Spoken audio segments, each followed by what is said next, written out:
Ya estamos de regreso. El análisis de los hechos continúa.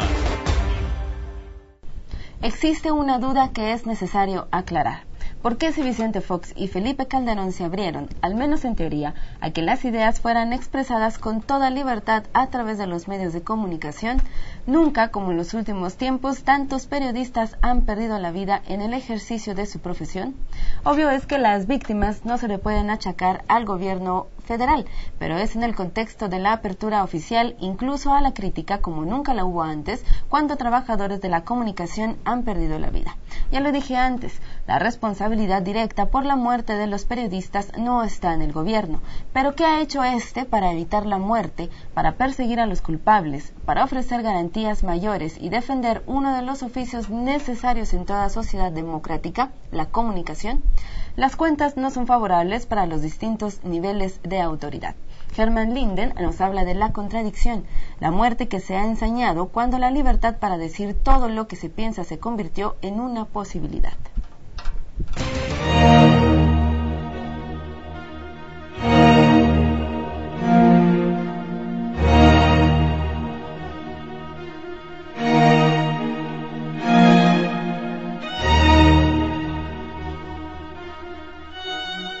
El oficio de reportero es difícil no solo por su grado de competitividad y por el exceso de trabajo, sino también porque en nuestro país los reporteros no son remunerados como en otros países y además el trabajo no es considerado con la misma importancia.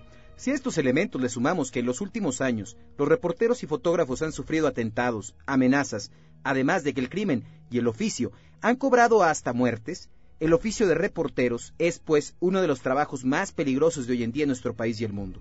La libertad de expresión es un derecho fundamental señalado en el artículo 19 de la Declaración Universal de los Derechos Humanos de 1948, y las constituciones de los sistemas democráticos, como el mexicano, lo señalan. Una pregunta que nos sería difícil de contestar es, ¿existe libertad de expresión en México? ¿Y por qué sería difícil? Es lamentable que en un país que se jacta de democrático se tengan atentados diarios hacia la libertad de prensa y de expresión. Y es que según el Centro Nacional de Comunicación Social, los estados más peligrosos para la labor periodística según esta misma dependencia son Chihuahua, Coahuila, Baja California Norte, Sinaloa, Nuevo León, Tamaulipas, Michoacán, Guerrero y Durango. Lo que, como usted puede percatarse, representa al norte del país como la zona más peligrosa, por lo que según algunos medios especializados del sur y centro, ha llevado a algunos periodistas del norte de México a autocensurarse, por miedo a las represalias cualesquiera que éstas sean. En ocasiones extremas como Nuevo León, a proponer que los reporteros utilicen chalecos antibalas, cual corresponsales de guerra. El ahora presidente de México, Felipe Calderón, culpa al crimen organizado de los atentados a los periodistas y de las muertes de reporteros. Sin embargo, es labor del gobierno el velar por la seguridad de los ciudadanos y las prácticas de Calderón, más que democráticas, nos recuerdan aquellas que el PAN tanto criticaba. Se dice que antes de los gobiernos panistas no existía una libertad pura respecto a la expresión, y quizá esta aseveración sea cierta. En su libro Prensa Vendida, Rafael Rodríguez Castañeda sintetiza lo que fue la libertad de expresión a lo largo de los sexenios con una frase. Miguel Alemán, gracias, señor presidente. Adolfo Ruiz Cortines, a sus órdenes, señor presidente. Adolfo López Mateos, como usted diga, señor presidente. Gustavo Díaz Ordaz, hasta la ignominia, señor presidente. Luis Echeverría, estamos con usted, señor presidente. José López Portillo, bravo, señor presidente. Miguel de la Madrid, nos aguantamos, señor presidente. Carlos Salinas de Gortari, nos modernizamos, señor presidente.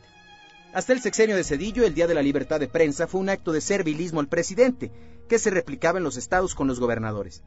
Llega el de las botas, Fox, a Los Pinos, y quizá la frase para resumirlo en palabras del wiri wiri sería, ¿cómo es usted güey, señor presidente?